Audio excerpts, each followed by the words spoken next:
तैयार कर रहा उतनी देर तक। 2013 में कहते हैं इनकी मैरिज हुई और मैरिज के बाद कहते दुष्टात्मा के अटैक होने लगे और बेबी के बारे में सोचा तो कहते कंसीव नहीं कर पा रहे थे, हॉस्पिटल लेकर गए तो डॉक्टर्स ने बताया कि हस्बैंड के जो है स्पर्म्स वो टोटली डेड है, जिसकी वजह से बेबी हो नहीं पा रहा था।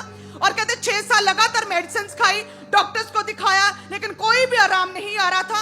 और कहते कि लोग अभी ताने मारने लगे थे और दोस्त फ्रेंड सर्कल कहते बहुत मजाक उड़ाते थे और उम्मीद पूरी तरह से छोड़ दी थी। और कहते हर समय रोते रहते थे। और किसी ने फिर चर्च के बारे में बताया, जब कहते चर्च में आए गवाहियों को सुना, फेथ बढ़ा। और कहते 6 फरवरी 2022 को जैसे ही आपने प्रेयर की और तभी कहते प्रभु की सामर्थ्य ने इस बहन को छुआ और नेक्स्ट मंथ ही पीरियड जो है मिस हुए। जब चेक किया 8 साल में पहली बार प्रेग्नेंट हुए और 9 साल बाद परमेश्वर ने बेबी गर्ल के साथ ब्लेस किया।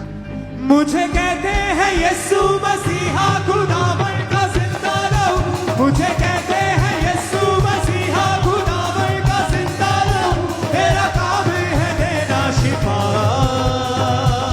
मैं किसी को छू लूंगा। हालेलुया। अपोस्टल जी, ये बहन इस कपल के साथ ही ये गवाही जुड़ी है, क्योंकि ये जो बहन जिसे प्रभु ने पहले बेबी दिया 9 साल बाद, ये जिस मकान मालिक के घर में रहती थी वो ये लेडी है, ये ऑनर थी घर में। और ये बहन रेंट पे रहती थी। पहले ये चर्च आए, इनके भी 8 साल से बेबी नहीं था। प्रभु ने बेबी जब दिया तो इस बहन ने अपनी मकान मालकिन को बताया जिसके 8 साल से बेबी नहीं था। या और सेम कंडीशन थी, हस्बैंड के स्पर्म नहीं बन रहे थे और लेडी के इनके एग नहीं बनते थे, कभी भी प्रेगनेंसी कंसीव नहीं हुई थी। जब ये बहन ने बोला कि खामपरे जाओ मुझे बेबी हुआ है। सुनो, जीसस क्राइस्ट जब 12 साल की लड़की को जिंदा करने जा रहे थे, पता है कि नहीं, 12 साल की लड़की मर गई थी ना, तो 12 साल की लहू बहने वाली औरत ने उनको छू लिया था। तो मकान मालिकन के भी 8 साल से बेबी नहीं है, किराएदार के भी नहीं है। किराएदार चर्च आया, बेबी मिल गया, वापस गया, मकान मालकिन को बोला, मकान मालकिन आई, उसके भी 8 साल बाद।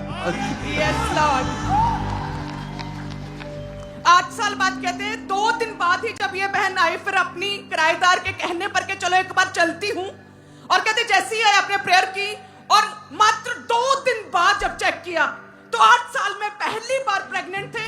और अगर प्रेगनेंसी ना होती, सुनो, इसलिए कहते हैं एक क्रिश्चियन अपने बॉस से लेके, अपने स्टाफ से लेके, अपने देश से लेके, वो जहां भी होगा बरकत का ही कारण होगा।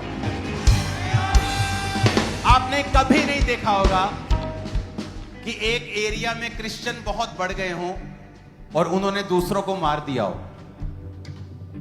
एक क्रिश्चियन जब कट्टर होता है तो मार खाने का प्रोग्राम बनाता है, मारने का प्रोग्राम नहीं बनाता।